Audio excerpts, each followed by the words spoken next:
నమస్తే, welcome to ఈహా TV. ప్రస్తుతం మనతో పాటు ఉన్నారు సినీ క్రిటిక్ దాసర్ విజ్ఞాన్ గారు. హలో అండి విజ్ఞాన్ గారు. నమస్తే. సింగర్ కల్పన గారు అస్వస్థతకు గురయ్యారు అని అంటే ఒక రకంగా ఉంటుంది. ఆమె ఆత్మహత్యాయత్నం చేశారు అనేసరికి రకరకాల ఇష్యూస్ తెర మీదకి వస్తున్నాయి. ఆ రోజు రాత్రి అర్ధరాత్రి చాలా పెద్ద గొడవ జరిగింది. వాళ్ళ హస్బెండ్కి తనకి, ఆయన వెళ్ళిపోయారు. సాధారణంగా మనకి ఇవన్నీ వస్తాయి కదా, సీరియస్గా ఇంట్లోంచి బయటకు వెళ్ళిపోయారు, ఈ ఆవేశంతో ఏదో టాబ్లెట్లు వేసుకున్నారు, ఇలా రకరకాలు. బట్ నిజంగానే అంత గొడవ జరిగిందా? సీమ, ఇప్పుడు ఎక్కడైనా సరే క్యాజువల్గా ఆలోచించు. 2 రోజుల నుంచి తలుపు తీయట్లేదు అని స్థానికులు అన్నారు. ఇప్పుడు సింగర్ కల్పన గారు అంటే ఎప్పుడు ఒక హడావిడి ఉంటుంది వాళ్ళ ఇంట్లో. తను సాదాసీదా మనిషి కాదు, she a very good celebrity, అంతే కదా. అప్పుడు 2 డేస్ నుంచి ఇంట్లో లైట్లు వెలగట్లేదు. సరే, బయట తాళం వేస్తుంది అంటే ఈవిడ 2 డేస్ ఏం కర్మ, 5 డేస్ అయినా లైట్లు వెలగవు. ఎందుకంటే ఆవిడ ఎక్కడెక్కడికో దుబాయ్ వెళ్తుంది, అమెరికా వెళ్తుంది, నాట ఆట ఎక్కడెక్కడో సింగింగ్ చేసి వస్తుంది, రైట్. సో 2 డేస్ నుంచి ఇంట్లో తలుపు తీయట్లేదు అని అన్నప్పుడు మామూలుగా స్థానికులకు ఒక రకమైన అనుమానం వస్తుంది. అడుగుతాను, ఈ మధ్యలో మీరు ఇంట్లో ఉన్నారు లేరు అన్నది మీ పక్కింటోళ్ళకి తెలుస్తుందా? అంటే 2 డే బేసిక్గా అయితే తెలియదు. ఇప్పుడు నేనున్నాను, అటు వచ్చినప్పుడు ఇటు వచ్చినప్పుడు ఆ వాచ్మెన్ చూడడం ఏదో జరుగుతుంది, ఒక 2 రోజులు లేరు అని అంటే ఏం కాదు. కల్పన గారు అలా కాదు కదా. మీరు చెప్తున్న దాని ప్రకారం సింగర్ కల్పన ఇక్కడే ఉంటారు. ఇంటికి ఎవరైనా వచ్చారనుకో, కల్పన మా ఇంటి పక్కనే ఉంటారు, అదే ఇల్లు, అదిగో నడుస్తున్నారు. ఇలాగా ఒక కన్ను సెలబ్రిటీస్ ఇంటి పైన ఉంటది, 100% ఉంటుంది. మరి 2 డేస్ తీయట్లేదంటే ఖచ్చితంగా ఎవరో ఒకరు గమనిస్తారు. 100% అదే జరిగింది. అవునవునవును, వాళ్ళు గమనించడం బట్టే, ఒకసారి చెప్పండి. వాళ్ళు గమనించడం బట్టే సమాచారం ఇచ్చారు. అప్పుడు వీళ్ళు కూడా వెళ్ళి చక్కగా వీడియో రికార్డ్ చేసుకుంటూ ఆయన తలుపులు బద్దలు ఫస్ట్ ఆ కిటికీలో నుంచి చూశారు, అటు నుంచి 4-5 సార్లు పిలిచారు.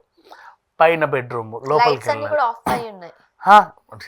క్యాజువల్గా ఇంట్లో నైట్ పడుకునేటప్పుడు ఎలా అయితే ఆఫ్ చేస్తారో అలా పడుకుంది. కాకపోతే మార్నింగ్ తను లేవలేదు, అంతే. మార్నింగ్ లేచుంటే లైట్స్ ఉండేవి. అరే 2 డేస్ నుంచి లైట్స్ ఆఫ్ అయ్యే ఉన్నాయి, ఎందుకు వీళ్ళ ఇంట్లో లైట్ వెలగట్లేదు అంటే, ఇప్పుడు నైట్ 9:30 10:30 దాటిన తర్వాత అంటే లైట్స్ ఆఫ్ చేస్తే ఏమన్నా అర్థం ఉంది. 6 గంటల నుంచే మనకు కొంచెం చీకటి పడుతూ ఉంటుంది కదా, అప్పటికి లైట్స్ ఆన్ లేకపోతే వాళ్ళకి కొంచెం అనుమానాలు వస్తాయి. అప్పుడే పడుకుందా ఈవిడ, అదేంటి 2 డేస్ నుంచి ఎలాంటి చలనం లేదు, అంతే. ఇట్లాంటి టైంలో కొంచెం అనుమానాలు వచ్చి, ఇప్పుడు వాళ్ళు చేసింది కరెక్టే, చూడడంలో ఎలాంటి తప్పు లేదు. ఇప్పుడు స్థానికులను అడుగుతారు క్యాజువల్గా, ఏమైందండి ఎలా ఉందంటే, వాళ్ళ భర్త 2 డేస్ క్రితమే చెన్నై వెళ్ళిపోయాడు. ఆయన 2 రోజుల క్రితమే చెన్నై వెళ్ళిపోయాడు, ఆయన వెళ్ళినప్పటి నుంచి ఈవిడ లేవట్లేదు. ఆయన ఏమన్నా చేశాడా, రాత్రిపూట వీళ్ళకి ఏమైనా గొడవలు అయ్యాయా, మీరేమన్నా విన్నారా, మీకు ఎలాంటి శబ్దాలు ఏమైనా వినిపించాయా, అరుపులు కేకలు ఏమైనా వినిపించాయా, ఇలాంటివి అడుగుతూనే ఉంటారు. అది ఈ కల్పననే కాదు, ఎక్కడైనా సరే మనం ఎంక్వైరీ చేస్తూనే ఉంటాం కదా, ఆ టైంలో ఇది కామన్. సో 2 రోజులుగా తలుపు తీయట్లేదు అనే దాని మీద వీళ్ళు ఫోకస్ పెట్టి అలా సమాచారం ఇచ్చి, బట్ ఇంకొకటి విషయం చూడు, 2 డేస్కైనా రియలైజ్ అయ్యారమ్మా, 3 డేస్ అయితే ఏంటో. ఇప్పుడు విషయం అదే, ఆమె ఏదో టాబ్లెట్ వేసుకున్నారు, అపస్మారక స్థితిలోకి వెళ్ళినట్టుగా ఉన్నారు. ఆ పూట కూడా చూడకపోతే తిండి ఉండదు, ఏమై ఉండేది పరిస్థితి? అదే కదా, ఇప్పుడు టాబ్లెట్ వల్ల పక్కన పెట్టు, 2 రోజుల నుంచి తిండి నీరు లేకుండా కూడా బాడీ డీహైడ్రేట్ అయ్యి కూడా అన్కాన్షియస్ సమ్మర్ బీభత్సంగా. పైగా వాళ్ళు ఏంటి, సింగర్స్ ఇంత తినేవాళ్ళు కాదు, ఏది పడితే తాగేవాళ్ళు కాదు, ప్రతిదాన్ని చూసుకొని అలాంటి వాళ్ళు ఉన్నప్పుడు 2 డేస్ అంటే, ఇప్పుడు 3 డేస్ అయితే ఇంకా నిజంగా అన్కాన్షియస్ అవుతుంది. ఆ టాబ్లెట్ కూడా అవసరం లేదు, జోల్ ఫ్రెష్, ఇబ్బంది అయిపోతారు. అదే కదా, ఆ టాబ్లెట్ పేర్లు చెప్పచ్చా బయటికి? జోల్ ఫ్రెష్ టాబ్లెట్ ఆవిడ వేసుకునేది, జోల్ ఫ్రెష్ 5 అంట, అది న్యూస్లో వచ్చింది. మరి అదే వాళ్ళు వాడారో లేదో నాకు తెలియదు, న్యూస్లో అయితే అది వచ్చింది. సో 2 రోజుల నుంచి ఆవిడ తలుపు తీయట్లేదు అనే అంశం మీద వీళ్ళు పోలీసులకు సమాచారం ఇస్తే వాళ్ళు వచ్చి డోర్ తీసి ఆవిడ బయటికి తీశారు. ఇప్పుడు బయటకు వచ్చిన తర్వాత స్థానిక హాస్పిటల్లో జాయిన్ చేశారు అండ్ ఐసీయూకి తరలిస్తే వాళ్ళు గబగబా చికిత్స అందించడం, ఆవిడ కోలుకోవడం, ఇప్పుడు మాట్లాడుతుంది పర్లా. ఒక 1 అవర్కే తన కళ్ళు తెరిచారు అని అన్నారు, చాలా గుడ్ న్యూస్ అది. అవును, అంటే బాడీకి ఇవ్వాల్సిన ఆహారం ఇస్తారు కదా పైపుల ద్వారా, వీళ్ళు ఇచ్చేవి. ఇప్పుడు గ్లూకోజ్ పెట్టినా ఏం చేసినా ఎనర్జీ మళ్ళీ వస్తుంది. ఇప్పుడు 2 డేస్ నుంచి ఫుడ్ కూడా ఉండదు అట్లాంటి టైంలో, బట్ అండ్ ఆ టాబ్లెట్ పవర్ కూడా పోయి ఉంటుంది, అంతే కదా. సో నాకు తెలిసి అది అర్ధరాత్రి వేసుకున్న టాబ్లెట్ కూడా కాదు. అరౌండ్ ఏ టైంలో పోలీసులు వెళ్ళి ఉంటారు వాళ్ళ ఇంటికి? వీళ్ళు 2 days తర్వాత వచ్చారు కదా. అవును.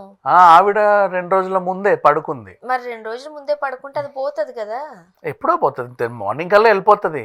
కాకపోతే ఏంటంటే నిద్ర అలా ఓవర్ డోస్ అయిందని విన్నాను. డ్రౌజీ ఆ ఓవర్ డోస్ వల్ల ఆ నెక్స్ట్ డే మధ్యాహ్నం వరకు కూడా అది ఉంటుంది, సాయంత్రం వరకు కూడా ఉంటుంది. కాకపోతే ఆ నెక్స్ట్ డే మార్నింగ్ నుంచి బాడీకి ఆహారం అందక వాటర్ అందక కూడా ఒళ్ళు బద్ధకంగా అలాగే పడుకొని ఉంటుంది. కానీ వాళ్ళ ఇంట్లో ఎవరు ఫోన్ చేయలేదా? వాళ్ళ ఆయన అదే స్థానికులకి ఫోన్ చేసి సమాచారం ఇచ్చాను, మా ఆవిడకి ఇలా అయిందని చెప్పాడు. వీళ్ళు కూడా అదే చెప్తున్నారు, రాత్రిపూట గొడవలు అయితే ఏమీ అవ్వలా ఇంట్లో. అండ్ అంటే ఒక దగ్గర ఏదైనా అయింది అంటే చాలా మంది ఇలాంటి ఫోకస్లు పెడతా ఉంటారు. భర్తకి ఏమైనా జరిగితే భార్య పైన, భార్యకి ఏదైనా జరిగితే భర్త మీద ఫస్ట్ ఫోకస్ 100% అవును ఉండడం కూడా కరెక్ట్ ఏమో. ఎందుకంటే ఈ మధ్య క్రైమ్స్ చూస్తున్నాం. అమ్మో బోల్డ్ అన్ని. అదే ఫస్ట్ వాళ్ళని సస్పెక్ట్ చేయాలి కూడా. 100% చేయాలి. ఇప్పుడు ఈ పోలీసులు ఇంకా విచారిస్తున్నారు. ఇంకా చెప్పు. అంటే ఒకటి, ఇప్పుడు ఎక్కడి నుంచి ఎక్కడికి రావాలనుకున్నా 1.5 hours లో వచ్చేస్తున్నాం. చెన్నై, బెంగళూరు, ఢిల్లీ ఇవన్నీ కూడా. ఎంత బాగాలేదు ఓవర్ డోస్ అట్లా అయినప్పుడు, అంత ప్రేమ ఉంటే వెంటనే వచ్చేస్తే బాగుండు కదా. అంటే ఆయన వెళ్ళిన పని అంత దూరం నుంచి 2 days లో అయితే మళ్ళీ రిటర్న్ రాలేదు. ఇప్పుడు యుఎస్ అట్లా ఉంటే ఓకే, అట్లా కానప్పుడు పైగా 2 రోజుల నుంచి ఫోన్ మాట్లాడకుండా ఉన్నారా ఇంట్లో వాళ్ళతో? ఆయన వేరే ఏదో వర్క్ మీద వెళ్ళాడు. అఫ్ కోర్స్ వీళ్ళు పిలవగానే వచ్చాడు. మళ్ళీ ఫ్లైట్ అయినా మళ్ళీ బుక్ చేసుకోవాలి. ఇప్పుడు గంటే కదా చెన్నై కానీ మనం మాటలతో అంటాం కానీ మేబీ నేను పడుకుంటున్నాను అని కూడా చెప్పుండొచ్చు. సరే పడుకుందేమో అని డిస్టర్బ్ చేయరు. అంతే, అలా కూడా అయి ఉంటది. కాకపోతే స్థానికులు చూసిన తర్వాతనే ఈ హడావిడి వచ్చింది. కానీ మంచి పని చేశారు 100%. అది 3వ రోజు అయి ఉంటే ఇంకేమై ఇబ్బందికరంలోకి వెళ్ళిన. అసలు చెప్పడం మీరు అన్నట్టు ఈ మందులు ఇవంతా ఏం కాదు. అవును, ఈ నీరసానికి, ఎండలకి, తిండి లేక, పైగా మీరు అన్నట్టు ఇంకొకటి అన్ని ఆఫ్ చేసి పడుకుంది. అవును. సో ఈ డ్రౌజీకి లేవాలా, తాగాల, తినాలా, ఎవరైనా చేసి పెడితే బాగుండు అనిపిస్తుంది తెలుసా ఒక టైంలో. ఒంటరిగా ఉన్న టైంలో, నీరసంగా ఉన్నప్పుడు, ఒళ్ళు బాగాలేనప్పుడు ఎవరైనా చేసి పెడితే బాగుండు. అది చేసుకుని చిన్న చపాతీ అయినా సరే పక్క వాళ్ళ మీద మనం డిపెండ్ అయిపోతాం.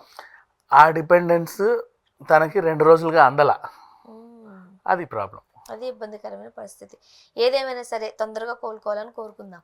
Thank you.